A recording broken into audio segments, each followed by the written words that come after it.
Good morning. Good morning. Welcome to First Unitarian Church, where our mission is to explore the eternal, nurture community, and pursue the common good. We welcome you today in your brokenness and in your wholeness. No matter who you are, who you have been, or who you are becoming, we greet you today with love. I'd like to extend a special welcome to everybody watching us out there on YouTube this morning. Please introduce yourselves in the comments and let us know where you're joining us from. If you're in Oklahoma City, what neighborhood are you in? And if you're from somewhere else, what city or town are you in? My name is Kathy Webster, and I have the honor of serving this year as president of the congregation.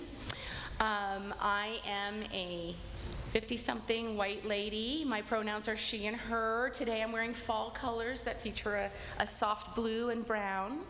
And it is my delight today to introduce Dave Messner, our minister for, contract minister for, I'm going to do this right, mission, strategy, and management.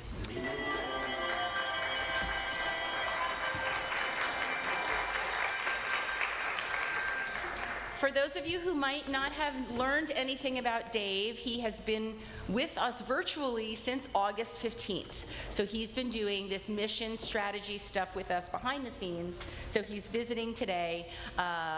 First visit to Oklahoma City. Dave was raised as a Unitarian Universalist in Maryland. He met his wife in LRY. Those of you who've been around a long time know that's the predecessor to YRUU. So he met his wife in the youth group 40-something years ago. His first degree, his first chapter of his life was in business. He did a master's degree in business at Yale, and he'd been working in strategy and management when he heard the call to ministry, and he has served congregations all over the country, in New York State, in Georgia, in South Carolina, and in Pennsylvania, and he is now the senior minister at First Church in Chicago. So in addition to that ministerial background, Dave also has a PhD in ethics. So the idea that we will be teaching and learning how we ought to live together and what we ought to do together, I think works really well for us. Those of us who have had time to spend with Dave already are really, really excited that he is going to be part of our team for this church year. So please welcome Dave Webster.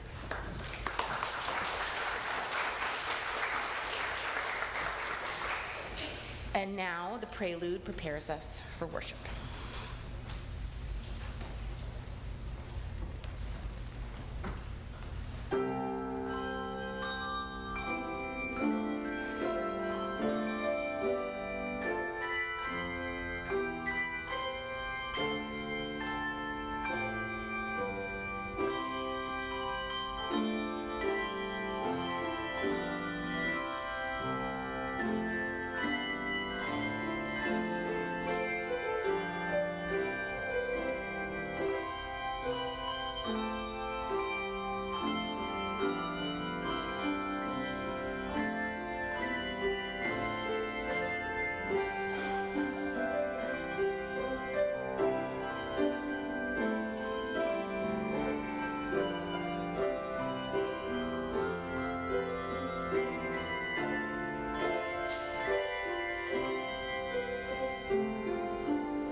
Our chalice is being lit this morning by Barbara McCalla. We light our chalice in Midtown Oklahoma City on land that was home to first Americans, including the Apache, Caddo, and Wichita, on land that was taken from the Muskogee, Seminole, and other removed and relocated peoples. We light the chalice as a symbol of our sacred time together. The burning chalice represents the light of reason and science, the warmth of loving community, the cleansing heat of justice, and the flame of hope.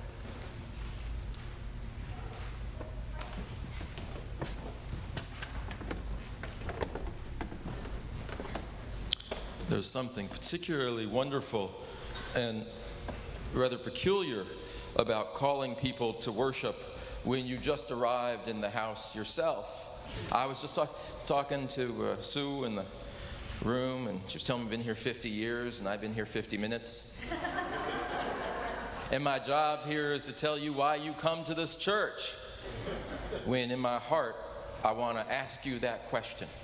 And so I call you to worship firstly today by lifting up inside the reason that you return to this center place, to this sanctuary of peace, to this house of hope, week after week after week, whether it's been for 50 years or in this house, maybe this is the first Sunday even. Think about what calls you to return again to this place of love.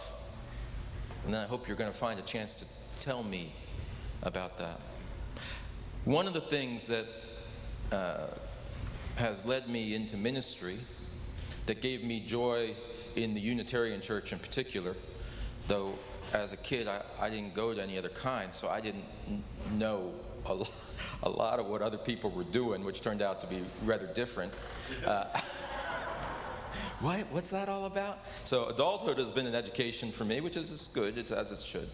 But the thing I find precious in church is the way in which Unitarian Church, well done, is a co-creative exercise. It is not a thing that is made over here and served out there.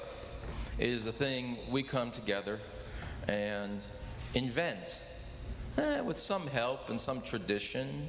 I understand this building has been here for some time. I understand this building has its design DNA straight from Massachusetts, which had its DNA passed on some ships from England. It goes back, right? But what we do here is a matter of us finding ways to work together, finding new people to work together. So I'm the newest person in the room, and you gave me the microphone. That's very Unitarian. Oh, you're going to let me speak? I'm just new. I'll wait a few years before I say anything. Not in this church. You're allowed to use your voice on the first day, and that especially goes for Sunday school. Anyone here who's going to Sunday school today? It's a co-creative project. I'm going to be with you. Yeah, I'm your consulting minister for mission strategy and management. So I'm going to help. One of the things I became was an accredited interim minister because I liked working with organizations in times of change. That's what I did back in my life. I just think it's exciting. It's exciting to have a little breathing space. That's what the sermon's going to be about. So see how the pieces link together. But I'm going to talk about what it means to have a little breathing space and not let it make us anxious, but instead grateful. I'm so grateful to be in this interregnum, this liminal space together between the one great thing, which is your past, and the other great thing, which is your future. And we hang right here. Take a deep breath. And just now we're figuring out how we're going to work together. And I know who my partners are. I want to give a shout out of gratitude. I've only been here a little bit, but I have seen Kathy Webster just working so, I don't know where I'm pointing. Oh, I'm sorry. She's got my back. That's one thing I can say about your president. She's got your back. And she's been working so hard and leading and thinking about how do we make this not only a time of continuity, we don't want the place to go to pieces, but a time of opportunity. Continuity and opportunity, and Kathy is leading with a smile, with energy, and with an attitude that includes people and brings them in.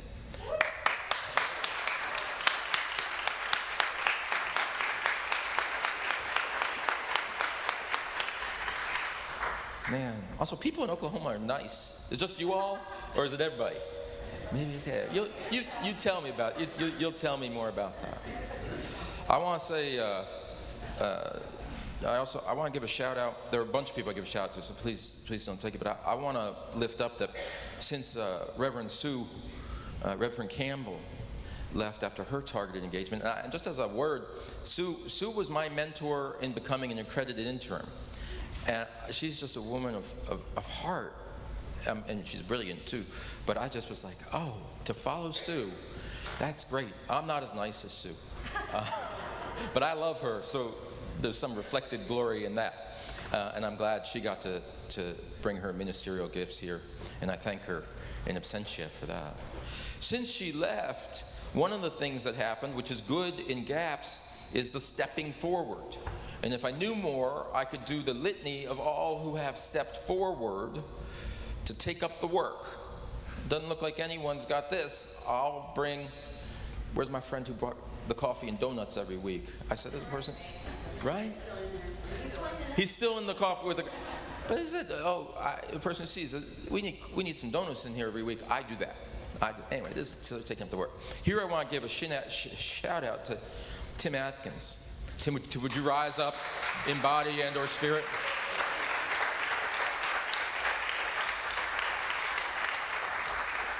Now, I knew Tim by reputation before I got here because he is a long-standing contributor and leader in the denominational circles. And not everyone hears the call to serve on committees at our denominational level and help guide this wacky ship that we share.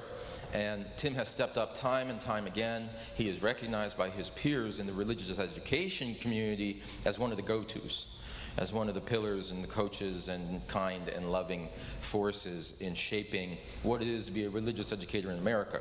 Here, though, I wanted to give the shout out, just a moment of recognition that you had time when there needed to be someone to step up, step in, and be chief of staff, which isn't in that job description.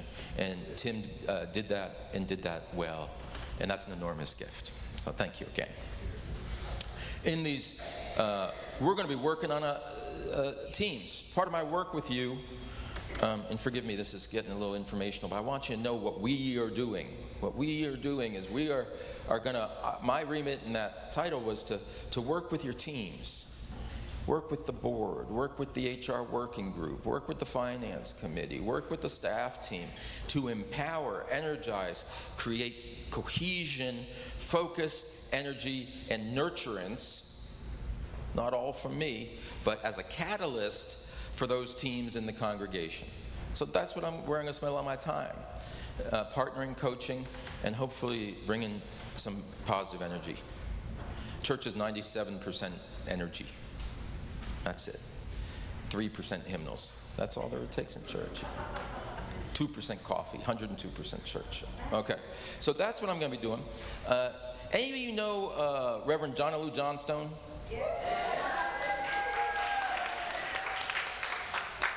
She can't hear you and you're cheering for her. Maybe she can if you cheer loud enough. So Reverend John Lou's coming, and she's going to be my partner, and she's going to be your minister for worship and pastoral care.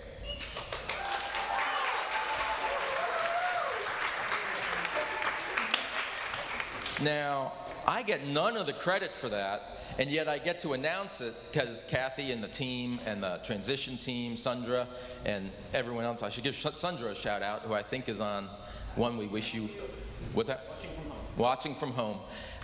For carving that relationship along with the relationship with me and figuring out how are we going to work together so you have on the ground, and I'll be doing team stuff, and she'll be doing a lot of time in your pulpit, and she'll be doing a lot of your pastoral care, and I just think it's co-creative genius. Now, I get to announce it because I said, well, everyone already loves John Lou. No one even knows who I am. You tell them John Lou's coming, they're going to go right to fellowship hour, have a celebration, and they won't listen to me. So Kathy said, well, you can tell them. It's okay. So my friends, this is why we come to church, right? This is why we worship together. This is called the worship part. What does worship mean? Middle English.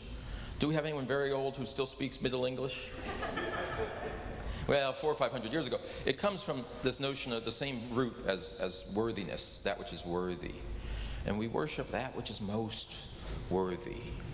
So in this place, again and again, when I do a call to worship, I will always try and lift up something that is worthy and say, this is why we come to church.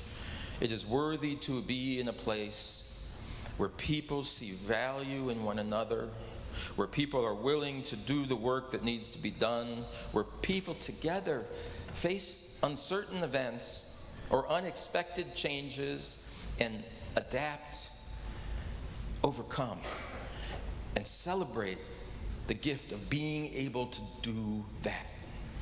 So, my friends, welcome to the celebration of life. Welcome to the celebration of co-creation. Come, let us worship together. I think are we greeting one another now? See, it's a totally different liturgy. Now what we'd like to do is we'd like to take a moment to recognize one another. I invite you to stay relatively close by, greet someone, offer them a word of peace, word of greeting, word of introduction, and when you hear the music, you gotta sit back down. You gotta sit back down. Peace to you.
Sound forth your glad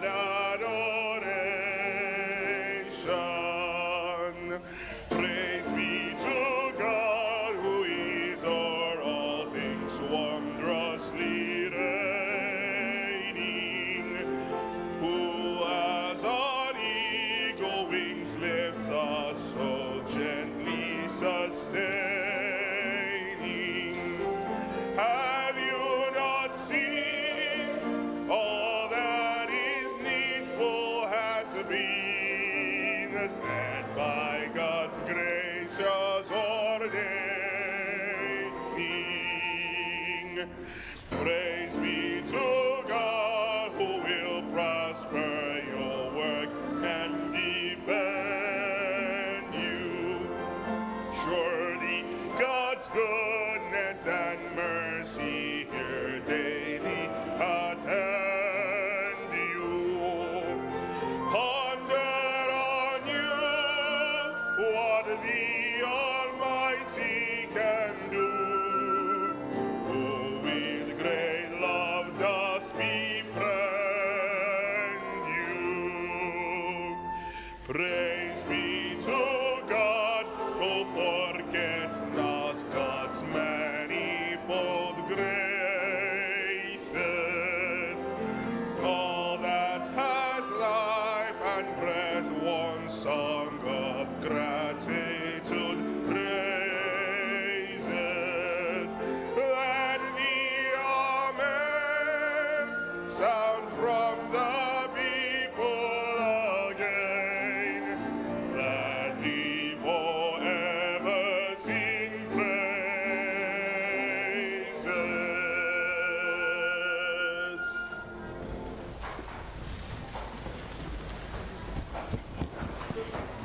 So now is the time for our story. My name is Tim Atkins. I serve as your Director of Lifespan Religious Exploration.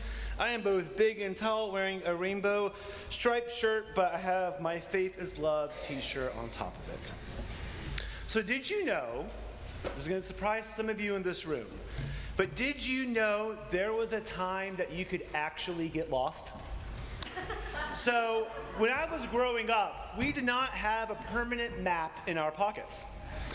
GPS has made it a lot more difficult to get lost on a car trip.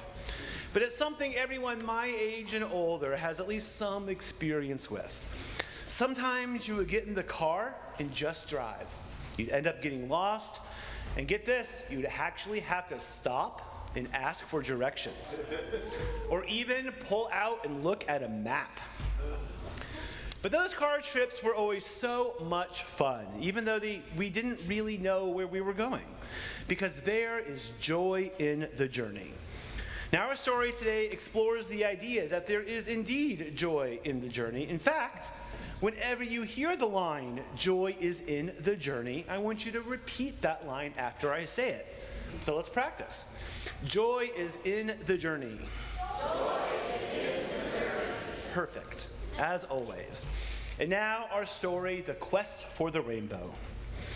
In a sunny little town, three friends, Sarah, Ben, and Aisha, were playing outside when they spotted a brilliant rainbow stretching across the sky. I guess like this, a brilliant rainbow stretching across the sky. "Look at that, it's so beautiful," Sarah exclaimed, her eyes wide with wonder. "Let's go explore and see where it leads," Aisha suggested, her heart racing with excitement. Joy is in the journey. Joy is in the journey. With laughter and joy, they set off on their adventure. As they walked, they shared stories and sang silly songs, their spirits lifting with every step. "Look at that butterfly," Sarah pointed as a dazzling creature fluttered by. They paused to watch it dance among the flowers, its colors brightening the day. "Isn't it beautiful?" Aisha said, breathing in the sweet scent of blooming petals. "Joy is in the journey," Ben declared. Joy is in the journey. Twirling with delight, the friends laughed and continued on their way. After a while, they reached a sparkling stream. "Let's splash in the water," Sarah suggested. They jumped in, their laughter echoing as they played and splashed each other, forgetting all about the rainbow. As they dried off on the riverbank, they noticed a friendly turtle slowly making its way across the path. "Look how patient he is," Aisha said, watching the turtle's steady journey. "Yeah, he's not rushing to get anywhere," Ben added. "He knows it's fun to explore along the way." After saying goodbye to their new friend, they continued on their adventure. They climbed a hill, picked wildflowers, and helped each other over roots and rocks. Each moment brought new surprises, from the soft rustle of leaves to the sounds of birds singing above. And finally, they reached a clearing. They looked around expecting to see the end of the rainbow, but instead, they found themselves surrounded by a breathtaking view of the valley below, painted with vibrant colors from the setting sun. Wow, this is amazing, Sarah gasped. The rainbow is beautiful, but look at this view, Aisha exclaimed, her heart full of joy. It's stunning, Sarah agreed. This is so much fun. Well, after a while, they noticed that the rainbow had started to fade. Uh-oh, Ben said, glancing up. Maybe we won't find the end after all. A little disappointed, they sat down on a log to reflect. Just then, a wise old owl landed nearby. "What brings you here, little adventurers?" it hooted. "We were following the rainbow," Aisha said, "but now it's fading." The owl smiled knowingly. But sometimes the best treasures are not at the end of the rainbow. It's the journey that matters. "What do you mean?" Ben asked. "Well, look around you," the owl encouraged. "The joy you found in nature, your laughter, the memories you're creating, those are the real treasures." As they listened, the friends took a moment to soak in their surroundings. They heard birds singing, felt the warm sun on their face, and saw a family of deer grazing nearby. "You're right," Sarah said, her face lighting up. "This is amazing." "We may not reach the end of the rainbow," Aisha added, "but we've discovered so much along the way." They realized that the journey itself was full of joy and wonder. Joy is in the journey. Joy is in the journey, they declared, grinning. From that day on, they cherished their adventure, knowing that experiences and memories they created were far more valuable than any treasure they could find. Whenever they spotted a rainbow, they smiled and remembered that sometimes the journey is even more important than the destination. As they sat together, watching the colors blend in the sky, they realized that their adventure had brought them closer together. It wasn't about the treasure in the end. It was about the laughter, the friendships, and the memories they made along the way. Joy is in the journey. Joy is in the journey. Thank you, and the end. So now is the time in our service where we will sing our children and RE teachers out to their religious education journey. Today, our preschoolers will be talking about their names. Our elementary school students will be talking about how we can welcome each and every person. Our middle schoolers will talk about who is on their super team, and our high schoolers will begin their Twilight Zone curriculum with the classic episode, Hint, It Features Broken Glasses. Yeah, see, some of you knew what I meant there. And now, please join us in singing Go Now in Peace.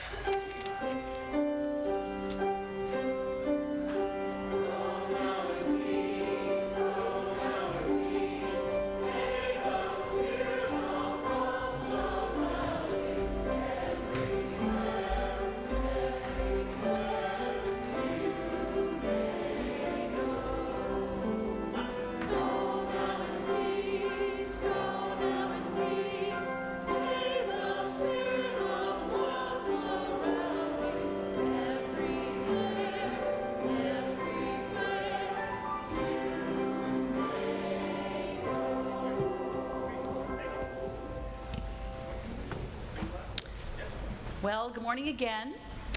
I am here to do the call for offering. So every Sunday, this church takes an offering. Since 2002, all the cash and designated checks from that offering have gone directly to external nonprofit organizations that do good work, our Change for Change partners. For the month of September, our Change for Change recipient is CASA of Oklahoma County. CASA stands for Court Appointed Special Advocates.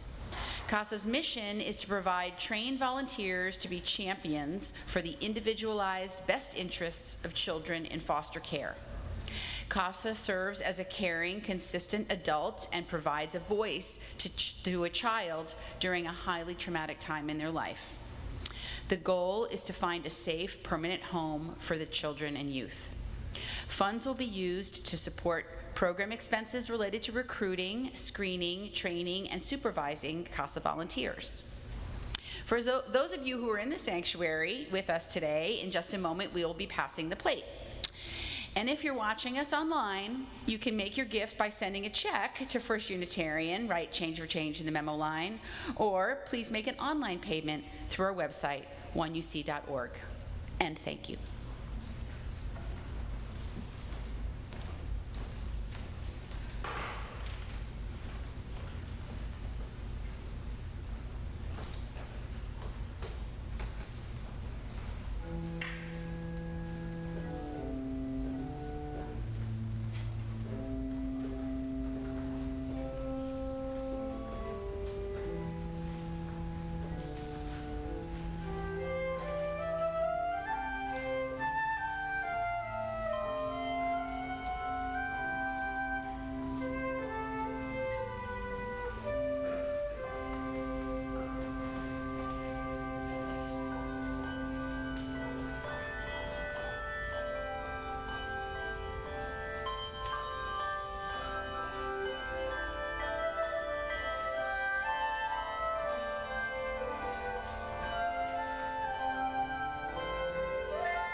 I bring to you a text today that I suspect will be familiar. It may even reside somewhere in the back regions of our gray hymnal. This is the poet Marge Piercy's "To Be of Use." The people I love the best jump into work head first, without dallying in the shallows, and swim off with sure strokes almost out of sight. They seem to become natives of that element, the black sleek heads of seals bouncing like half-submerged balls.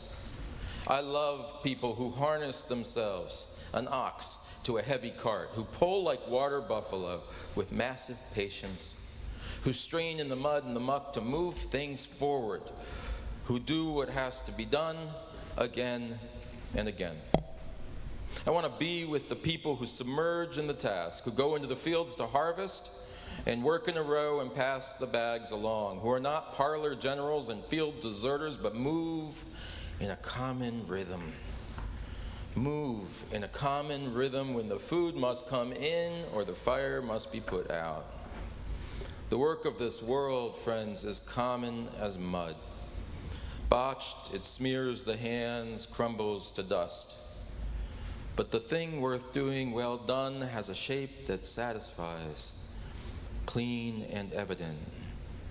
Greek amphoras for wine or oil, Hopi vases that held corn are put in museums, but you know they were made to be used.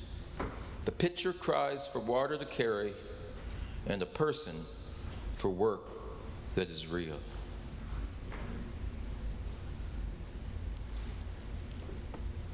Let us share just a minute of silence and space together.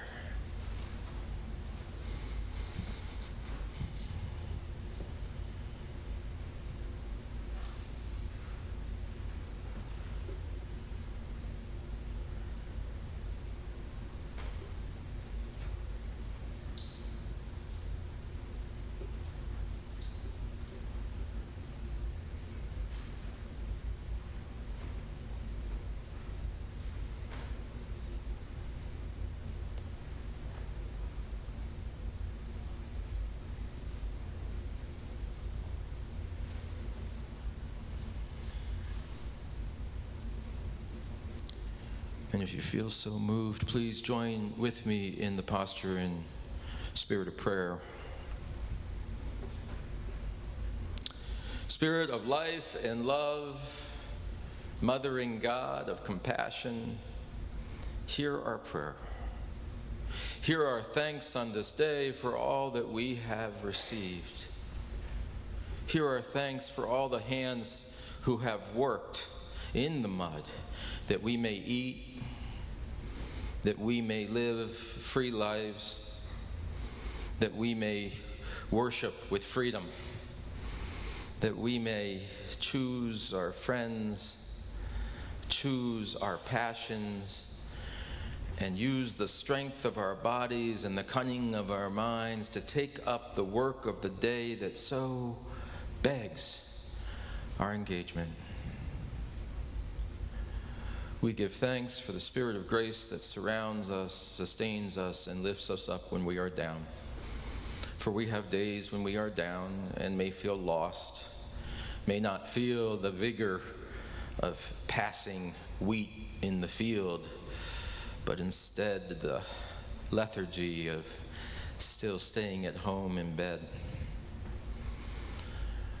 For those who are in bed today, wrestling with lethargy or more powerfully with illness and other challenges, we pray that they know strength, that they know love, and most of all, for everyone within earshot and everyone within soul shot, know that they are absolutely not alone. May it be so, and amen.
That was gorgeous.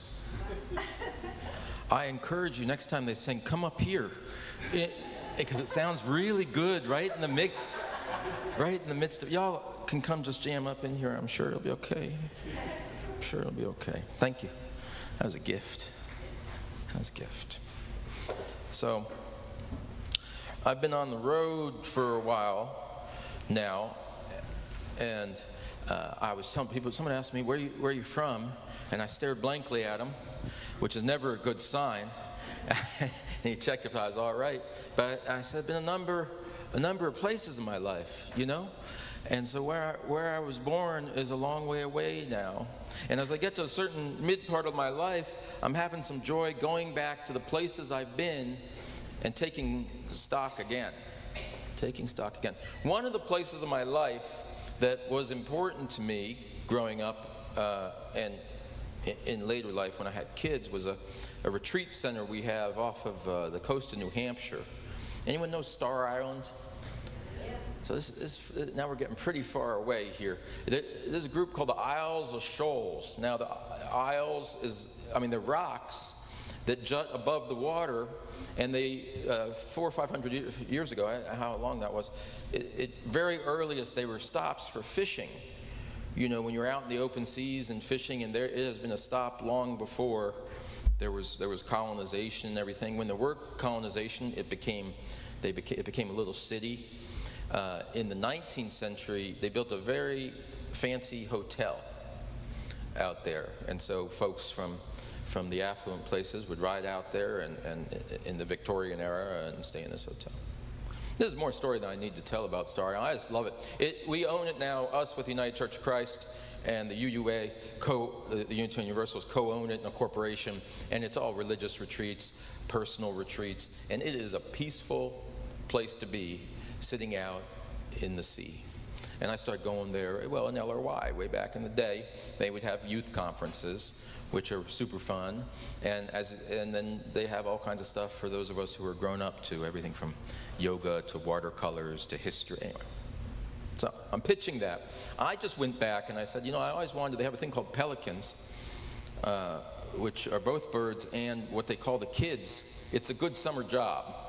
They put them out back in a shed, in bunkhouses or whatever, and they get to work to make the food and clean the rooms and do all this sort of stuff. But it's good fun because they spend 3 months bonding out on this island. And so I was one, I got there, I said, I'm the world's oldest pelican. I've been there, I've been minister of the week, I've brought my kids, I've led the youth, blah, blah, blah. But I'd never worked in the kitchen, which is, to be honest, kind of my true love. One of my true loves. It's going to be my last career, is going to be working a grill. So I said, I'm going to come out there and I'll work the grill. I'll make food for people. So that's where I've been back. One of the things, that was all just by way of selling you on Star Island and telling some of my story. One of the things that's remarkable about Star Island is you sit there out in the front in your Adirondack chair and you look across and you can see another island named Smutty Nose Island, which is a fabulous name, first of all. Also the name of a fine beer that comes out of Portsmouth, New Hampshire. And it has a great history, including there were some scandals, there was some murders, there's a pirate gold on the island apparently. And it's just across the way. I don't have good distance perception, but it's like you're sitting here and it seems like about the back pew. And I have my little kids and my wife, and I said, well, we want to go on an adventure to Smutty Nose, because we were reading the stories about the pirates and everything, and they're like, oh, Dad, can we go see the pirate gold? I said, yeah, I got you. I'll take you. We'll do anything you want. Let me see. I'll get us a boat. I go to them and say, can we get over there? They say, yeah, you can take one of the rowboat. We got rowboats. Go ahead, take one. Go on over to that island. So I get in the rowboat, which was like 19th century rowboat, and I say, well, there's no problem. Everybody get in. Dad's going to take you over to the islands. Now, there is a kind of, it's maybe just me. I don't mean to cast aspersions on my whole gender.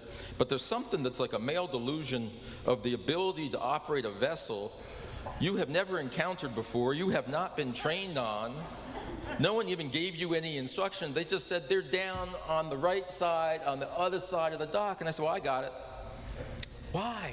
Why do men say such things? But anyway, I say, come on, kids, get down. I'll push this. The boat was, first of all, almost too heavy to push off. It's a 300-pound boat. And I get it in there, and I'm rowing these oars, each of which 50 pounds. Everyone else is sitting in there. My wife with her parasol or whatever. I mean, this is the image, you know. She's like there, but I got the only 2 oars. And a couple things come clear to me. One, the water's rougher than you think in the ocean, the Atlantic Ocean. 2, I have no distance perception, and that all of a sudden seemed like about 1,500 extra yards away. And it was becoming clear that we weren't going very far, very fast. And my wife said, you know, use the oars to move the boat forward, honey. And I said, bless you. I'll do that. I was just kind of doing this sort of strange exercise. And I got to the middle, and I was starting to feel that panic. One, that we're not getting to Smutty Nose. And at that point, I was not sure if we're getting back to Star. And I had this weird thing. There's a little bit of harborage there, and fancy yachts, not the people usually coming to the island, but just fancy yachts there. And I had this picture of ramming someone's $300,000 boat with my like $12 dinghy from the 18th century and being sued. Anyway, I had all this stuff going through my head, and I felt a lot of shame, and I had to sit there and take stock. Now, it's an anachronism, because now I would say like the only thing I could focus on, and this was the title of the sermon. What was the movie with Dory in it? Anyone seen the movie with Dory? Right. And her motto, just keep paddling. Ellen DeGeneres, genius. And the thing there with just keep paddling, and I'm going to come back to this, is Dory was a little vacuous. Dory didn't have an idea in her head. So, I mean, God bless her. You know, bless her heart, as we said in the South. But it was a good thing, and there I was like, I just got to keep paddling. If I give up now, I mean, it's just going to be a rescue operation. And so now I was just going to keep paddling. Sometimes you got to bear down. Or as my wife sometimes lovingly says to me, suck it up, buttercup. Where'd that come from? She's taken to saying that to me in my old age, which I don't know if that bodes well for the years ahead. But whenever I say you got to go out, you're going to have to get over there. So I did it. And I'll say we finally got there. We didn't find pirates' treasure. There were goats. It was pretty awesome. And I felt that sense of achievement. But it left me scared. It left me not gun shy, boat shy. And shy about a lot of things. The kind of like jump in. What was Marge Pierce just saying? I love the people who jump right in and swim off like seals. That's how I pictured myself. Jump right in. We're going places. And sometimes that's not how it is when you jump right in. Sometimes you jump right in, sink to the bottom. And the camp counselor has to jump in the pool and save you. That's okay too. So I've thought a lot about that. It was years later, it took me years, but we went and got kayaking lessons. We moved to the south and we had great rivers. And we got a teacher and got kayaks and went with a group. And it was such a transformative experience because I was still bearing the shame scars and the trauma and everything around my antique rowboat experience. But we jumped into these fiberglass shells. He gave me like a $7,000 graphite paddle. I had I don't know what it cost. It seemed fancy, is what I'm saying. Like they gave me a stick to paddle the dinghy. And here, this was like a sport, and he coached me, and we zipped through the marshes, and it was just the most delightful thing. And now, I love kayaking, and I can fly like the wind, and I'm a dolphin and a seal, and all that sort of stuff. So I've thought about those two experiences in a couple of ways, right? Something was different in that second example. And it wasn't just the equipment. I'll point out, this is another thing men generally do. Why am I picking on men today? It usually has to do with bad equipment. Bad performance usually has to do with a janky 9-iron. It's not the swing. I'm not just doing that. In this case, I was conscious that this is much better equipment. You sail along the water. The right vessel matters. The right vessel matters if you're trying to go somewhere. I had so many broken cars in my life. How many people saved up and bought their own first car? You know, what did $800 buy? a lot of more trauma. A lot of more trauma that doesn't see. My son, I couldn't talk him out of it. He wanted that car, and I said, I've been down the road. Why don't we save up? We'll get you a night. This is going to be a good car. Anyway, the vehicle matters. Cold winter morning matters that the vehicle starts. Now, why I'm talking about vehicles? Because we're in a place and we're going somewhere, and you chose your vehicle. You chose more than a vehicle here. But I'll dwell on the minute that you got a place with good bones. You got a place with a history of performance. It is seaworthy. It is yar in the language of my nautical friends. She is a yar vessel you have here, which is seaworthy for the next 100 years. But you know, the more important thing was I didn't jump into a boat and head out alone.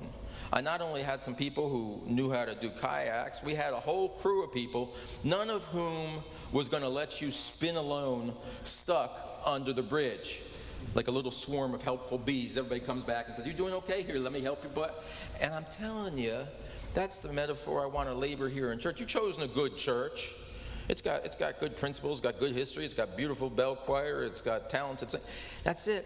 But more than that, you got people beside you who are not going to let you spin in place or sink to the bottom. Message again and again of this church. We're going to go to this. In the time we spend together, there were 3 parts of my job description. One of them, mission. I really want us to, in this period, reconnect with the missional center of this church. What about this church is salvific? We got lots of people knocking on doors. Are you saved? Are you saved? I got another question. Knock on the door. What would save you today? What would be saving to you today? Because it may not be the thing I have in my pocket. You knock on some doors. What would be saving to me today would be a sack of groceries. What would be saving to me today would be a job. Actually, it would just be nice if you came in and had some tea with me. That's saving.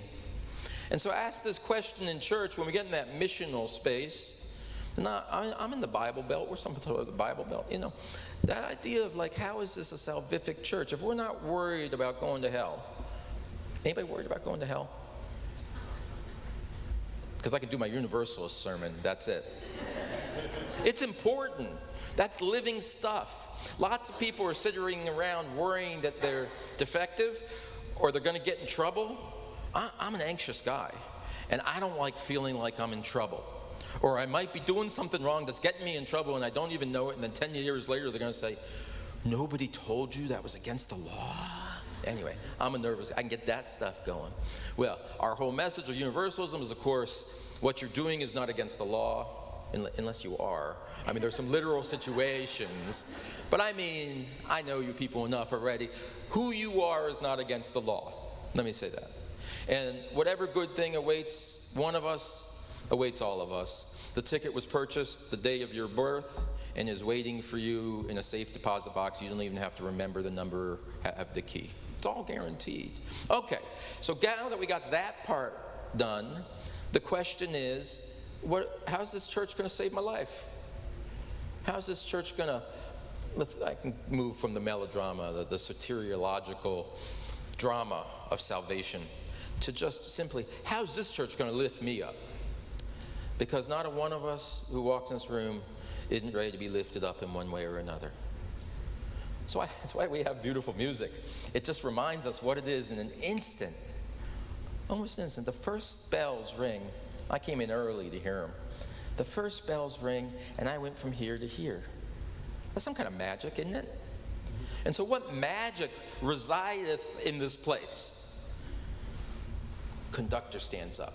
I get to see things you don't get to see. He's like this. He's like from the deep. And then these men over here lit up. It was big. It was big. And I felt lifted up. So what are the ways, when I talk about missional church, that this church lifts you up? And I'm going to take 2 moves here. In what ways can this church lift you up and help you move forward when you're there with the oar? And it hasn't been just that one time in my life. I've had whole jobs. I've had years of my life. I've had classes in school. I won't do the whole litany, but you can do yours. Let's walk the pews. What are the times in your life when you're like, I am rowing with all my might, and I have not given up for a month, and I still can't get this kid to brush their teeth before bed. Now, I refer to the trivial, but your mind can go to the non-trivial. You can go addiction. I've been working this for a long time. I can't row any harder, and I'm still under this weight. I'm talking about having no money. I'm talking about poverty. I said, I work 3 jobs. How much more rowing could there be? And so, blessed story, but it's got to be more than keep struggling, keep paddling. Have you tried paddling twice as fast, twice as long? Could you sleep less and paddle more? That seems to be the answer. And at times in my life, I'm just testifying, at times in my life, that was the answer. When I was 30 years old, the answer was, yeah, I could do more hours. Longest day I ever had when I was 30 years old was 37 hours on the clock. In an hour 37, I wasn't paddling that strong. And if I had had a little wherewithal, I'd say this might not be the solution. So I'm suggesting to Dory, bless her heart, that might not be the whole solution. Some of it's about the vessel, some of it's about the people besides you, some of it's about resolution, some of it's about building up strong arms. Yes, that's all true. But it's worth, when we have the chance, to take a deep breath, to pause, and to think about this question. Where am I going with all this paddling? It's a lot of struggle. I am committing blood, sweat, and tears, and even my life to get to that other shore. I'm getting to smutty nose if it kills me. Yeah. One can rethink that. And so often, we have a direction, especially if it's been more than 100 years in this church, right? And in some sense, the church has been moving in a direction. Lots of people paddling like heck. I say heck, paddling like heck. And we're given, from time to time, moments of disjuncture, moments of disruption to our lives. And instead of fearing them, maybe we make use of them. And instead of, this is what I said about Kathy, instead of turning to a time of anxiety, let's ignite it and crack the space open as a time of possibility. I'm suggesting that in the middle of that harbor, between Star and Smutty Nose, is what we call a liminal space, the space in between. And maybe the advice to myself, the self-counseling, is put the oars down for a sec. No, we're not sinking a mega yacht. No, we're not drowning. No, no one's being swept. Breathe. Geez, it's a beautiful day. Notice it. It's something. Tim was telling us a story, right? What was that line? Joy's in the journey. Joy's in the journey. How fast do you have to be moving for there to be joy? What if I'm in the journey and I stop and sit on a rock? You ever go hiking? We're going to finish the Appalachian Trail today. No, we're not. It's all right. We're going to sit right here and see if there's a kind bar in our pack. Anyone have a kind bar out here? Okay, that's what I mean to say. And to bring it home, all this metaphorical talk, is that we have this moment in between, all of us together here. This was not a planned moment of pause in this hike. You're on a journey, you're going places. It's a long hike. Appalachian Trail, Pacific Coast Trail. There's got to be a trail here. Oklahoma Rail Trail. I got to learn my local references or else I'm going to get in trouble in this business. But you're in the middle of a long hike, but today's got terrible rain, so we're not going to cover any ground, so we're going to hunker down here in the shelter. How will we make use of the time together? You've experienced a discontinuity. And what I'm suggesting is that it's this enormous gift of grace to have a little room to breathe and contemplate. And the work I want to do together, co-create together, is that contemplative, sharing, testifying, exploring work of what's at the heart of church. What's the mission of this place to you? Or framed another way, I asked a simple thing. I went to game night last night, and I asked one of the brilliant young men who leads youth group, I just asked the question. I said, what was great about youth group last year? Took them 4 seconds. Lock in. Lock in. How cool is it to go to the church, lock yourself in, stay up all night? We used to drink tea in the kitchen, like a lot of tea. That was like kind of radical. I don't know what we thought. It was kind of, we were like binge tea drinking and staying up all night. Anyway, the stuff, it touches my heart to think about that. Well, that's missional. That's life-changing to teenagers who have a circle of people. They want to lock themselves in the church and drink tea in the middle of the night and play D&D or whatever it is. Okay. I ask you that. What has been at the sweet spot of, if not saving your life, lifting it up? In one of my churches, we had that practice. Every time we started a meeting, we did a wins check-in and had a thing called witness wins.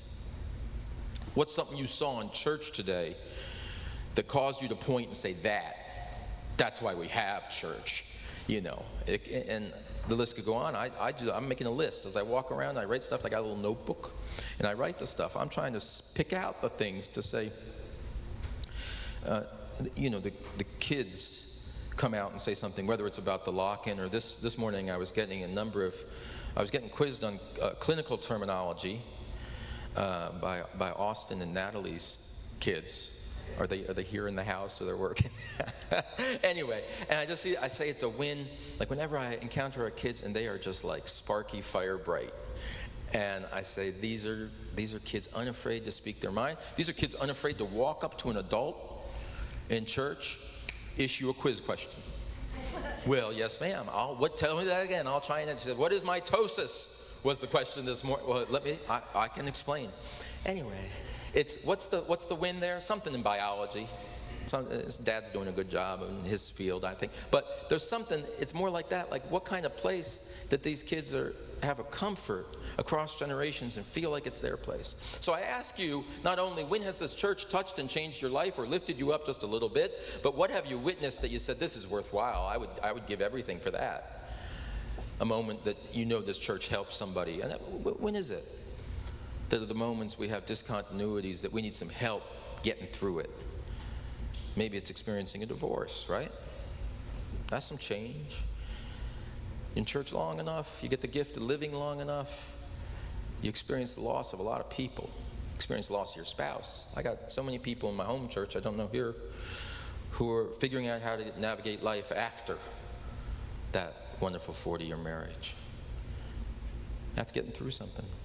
I spend a lot of my time shepherding people into the first year of marriage and getting through that. That's something too. So the question is, and this, what I mean to do is twofold. One, I'm trying to frame something of the project of church, what I think we're doing. And I'm trying to lift that up into audaciously. I want this to be an audacious year, not a year worrying about what next year is going to be like. I don't know. I won't be here next year. I hope I'm here tomorrow, but I don't know. I'm worried about how we can audaciously pursue our mission in the here and now. Today, this year, what would good look like? What would audacious look like? What would it look like if we felt free to do what we want to do? Let me lay this on you. Here's the game. I was walking in, let's say. There are these little devices, and you got to find, does he mean it's not real? I was walking in, and there's an older guy, he says, come over here. He said, if this church really had a home run idea this year, I'd give you $100,000 to do it. I said, seriously, you give me $100,000? And we could do it? Yeah. He says, I want to make a difference in the world. I want this church to get out there and change the world in some audacious way. It's worth $100,000. Come back to me with the idea next time you're here. And so my assignment to you, preaching to the choir, is what are you going to do with the $100,000? And the game, when we play this game, sometimes this is kind of kids, oh, what would you do if you won the lottery and you had $1 million? And my wife and I look at it, it's like, well, we like to buy the good cheese at Whole Foods. Some of that is like $18.99 a pound, and I don't let myself do it. I said, if I had $1 million, I would buy that cheese. And then my wife says, well, you can buy the cheese sometimes. It's just not all the time. I was like, it just doesn't feel right. Anyway, that's goofy. I'm being goofy. But what's not goofy is from the church, what would $100,000 look like in Oklahoma City? What does Oklahoma City need now? What is life-saving in our community? Who are the children who are being left behind? Who are the indigenous nations who are isolated, disconnected, and offer up an opportunity for renewal of relationship, right relationship. I don't know what it is. I started hearing answers because I posed this question to a little group of our leaders yesterday, and so within 2 minutes, there were 2 brilliant ideas at the table. I said, we can do both of those and we're done. Let's just announce it at the congregation tomorrow. But that's not the point, is it? Right? What would good look like? Life-saving, redeeming, uplifting, nurture the spirit, heal the world. Nurture the spirit, cultivate the self, tend to your family, love the people in your pew, and then how do we reach out of this place and change lives? And if you do that, if we do that together, everything else we think about, worry about in church takes care of itself. I promise you, promise you, promise you. Or your money back. Promise you. So that's where we are. We're in the middle of that harbor, and I'm suggesting breathe deep. This is a year of ease and celebration and possibility. I've said it many times. I don't know if I said it to you in a video even. We don't need to do everything. We need to do something. This is the law of preaching. You don't need to tell them everything. Well, then in chapter 4 of Genesis, let me interpret what... It's not what it is. You don't need to tell them everything. Just tell them something. This is a church. We don't need to be everything to everybody. We can't fix the entire world. We can't run every program. But we can do something. And we have. You have. So part of our work is to be treasuring those stories and lift them up and say, remember when we went camping in that summer and we went up to the lake and we had a greased watermelon competition and I don't know what your history is. I'm going to learn it. You're going to tell me. Part of what we're going to do is my invitation to tell me a story of when this church has hit the mark. Let's say that. You'll notice I've used 5 different pieces of language to talk about good. Life-saving, grandiose. Churches do that. Churches do that. Doing good, hitting the mark, a moment that it felt worth it, a moment that you'd say, not only I'll give you the 100,000, I'll leave my money to this place. I'd rather leave my money. I say this all the time. People, I do development with churches too, and we got a lot of people, leaving their $2 million to the University of Chicago, where I live. University of Chicago has a multi-billion-dollar endowment. And they said, well, I'd leave it to the church. Would you know what to do with it? The answer is no. So let's start small, not what would we do with 500 million. I'm just talking about a program. If we were funded, could we audaciously do something that someone else isn't equipped to do? Okay. I'm going to leave you with that because so the 2 pieces I'm asking you to do. One is to look backward. Because in your history are the treasures, resources, and assets from which you will produce your future. And those include the hard experiences and the powerful life-transforming experiences. Do your work this month thinking about those. Oh, I'm a journal freak. I got my little booklet here I'm writing in, Think about those things. Tell me the story. If it's too tender, tell someone who's close to you the story, or just write it. And then look to the future and say, I'd like to see this church in this year. Why don't we do one cool thing in every ministry area? Next 5 years, what could you do? These are gifts. The gift of doing a few extraordinary things this year. And when I say extraordinary, a children's carnival. We were just talking about how much the state fair costs. What's a corn dog cost at the state? Well, a fried Snickers bar. I heard someone tell me it was $72 to get a fried Snickers bar this year in Oklahoma. That's not right. Being silly, but what is a little fair? A little peace and justice fair, which has 1 or 2 fun rides and 25-cent lemonades and people, let's do it 1958 style. It's a quarter? Oh yeah, everything's a quarter. I'm doing pop-up. I call them first you pop-up queue. Everything's a buck. That cheeseburger's a buck? Yeah, it's $1. Just 'cause. Why not? It's fun. Well, you could give it free. I could, but it's more fun to get a cheeseburger for $1. So I'm going to leave it there to think about how can we do something, and that would be extraordinary and yet small. How many guys? Oh, why am I so gendered today? How many people here in Oklahoma have a barbecue grill? You got to have them. You don't have barbecue grills here? Yeah, you do. You do. How many people can we put on the front lawn barbecuing, inviting people over for a fair, simply to feed people, have some music, invite in some poets, whatever we do? Maybe that's audacious. Okay, I'm going to stop. My point to you is that we're at a time in between. And all of these things matter, but my assessment, I've been going around, knocking on walls, checking things, interviewing people. You got the right boat. You got the right crew. What I want you is to feel the gift of being able to consider, are we going in the right direction? Is that where we want to be? Is it on that other shore that we want to go? Because we have the power. We can go to another island. There's another island called Appledore, right over there. And having a continuing co-creative conversation about the church we want to be and the things we want to do is going to reignite a new chapter in this great story. My friends, I hope you are blessed by disruption in your lives. I hope there are moments where the music stops and you look around, you feel the weight of grace liberating you and giving you the opportunity to start anew.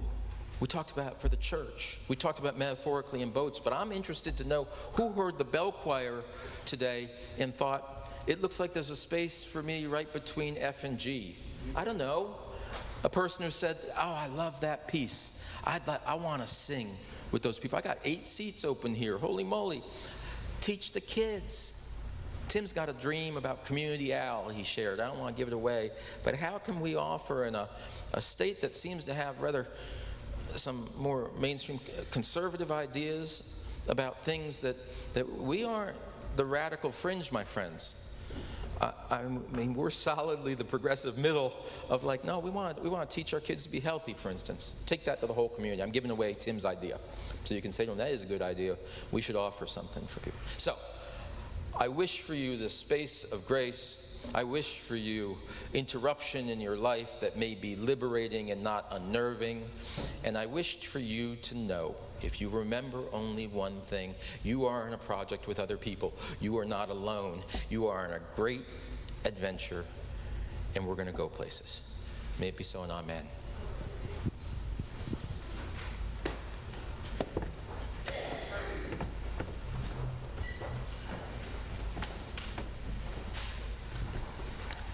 For our closing hymn, we're going to be singing hymn number 234 of the Great Hymnal.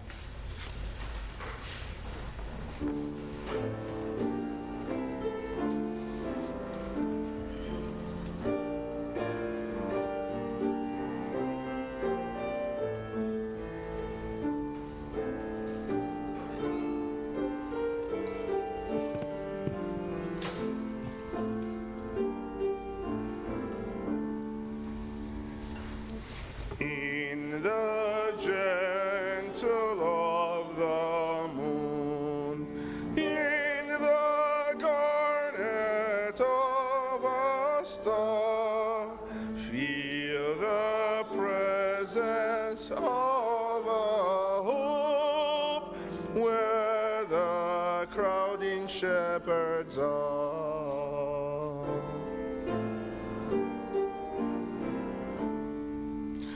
Soon the apple tree will bud, and the crimson fruit will fall, but within the stable shed, there's no thought of that at all.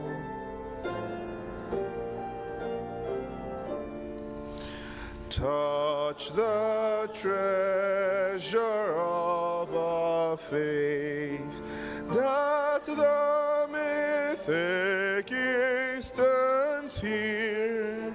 See the measure of a love come incandescent down the air.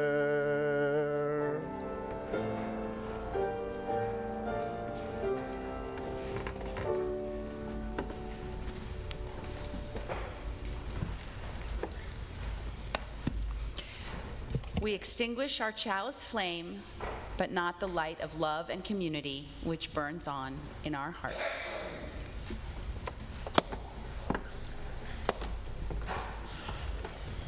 I don't know if it's done here, but I invite you both to remain standing, and if you feel so moved, to take a hand of a person next to you. You ever take a hand? Is that shocking? Anyway, you don't have to, if it feels like it. You take a hand of somebody next to you. Even the choir can do it, yeah. If you're playing a wind instrument, you don't have to, you don't have to. As you go from this place, may you be blessed. May you be blessed by a sense of freedom and possibility in your life. May you be blessed by an air of spaciousness that surrounds you and follows you wherever you go, and an openness to what is trying to find its way into your life. May you be blessed by new friends and new projects, new permissions to do as you want to do. May you be blessed by time to rest, nourish, and renew your bodies. May you be blessed by lifting up a new song from your lips.